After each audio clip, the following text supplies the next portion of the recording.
नमस्कार शेतकरी मित्रांनो, कांदा उत्पादक शेतकरी बांधवांसाठी आताच्या क्षणाची सर्वात महत्त्वाची आणि मोठी बातमी. कांदा संदर्भातील कांद्याच्या भावात वाढ होणार तर कधी, किती आणि कशामुळे होणार, काय महत्त्वाचे कारण, सविस्तर थोडक्यात संपूर्ण अपडेट बातमी आपण या व्हिडिओच्या माध्यमातून जाणून घेण्याचा प्रयत्न करावा. तर महाराष्ट्रातील तमाम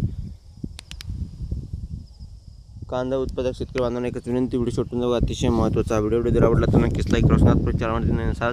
चॅनलला सबस्क्राईब करा. चला तर सुरुवात करतो. आहे करू शकता कांदे दरात 70% घट, शेतकरी संकटात. सततच्या पावसाच्या आधीच बकारीतील या ठिकाणी कांदे सडले, त्यात आता सप्टेंबरचा अर्धा महिना उलटून गेला तरी कांद्याला भाव वाढ होण्याची कोणतीही चिन्ह दिसत नाही. गेल्या वर्षीच्या तुलनेत यंदा कांद्याचे तब्बल 70% घसरल्याने दिसून येत आहे. आजच्या भावात उत्पादन खर्चसुद्धा निघत नसल्याने कांदा उत्पादक शेतकऱ्यांच्या डोळ्यात पाणी आले आहे. आठवडाभरात कांद्याचे भाव 1000 ते 1500 रुपये प्रति क्विंटल एवढेच राहिले आहे. मात्र मागील वर्षी याच काळात कांद्याला भाव तब्बल 3500 ते 4500 रुपये प्रति क्विंटल होता. या तुलनेत यंदा जवळपास 70% भाव कोसळला आहे. सध्या बाजारात कांद्याला फक्त 10 ते 13 रुपये किलो दर मिळतो आहे.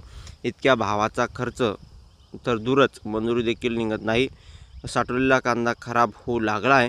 मात्र वातावरणातील बदलामुळे मिळेल त्या दरात कांदा विकण्याची वेळ आल्याची खंत व्यक्त करीत आहे. शिरूर तालुक्यातील बेट भाग हा महाराष्ट्राचे कांद्याचे प्रमुख उत्पादन करणारा भाग आहे.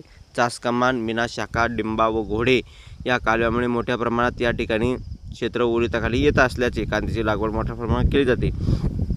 आणि एकंदरीतच या ठिकाणी बघू शकता महत्त्वाचे अपडेट म्हणजे साकोरेचे सरपंच अनिल गाडे म्हणाले की वातावरणातील बदलामुळे बराकीतील कांदा सडू लागला आहे.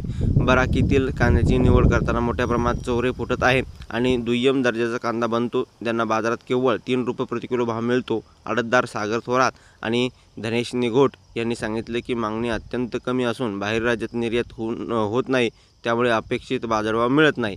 धन्यवाद. लाईक, शेअर, सबस्क्राईब करून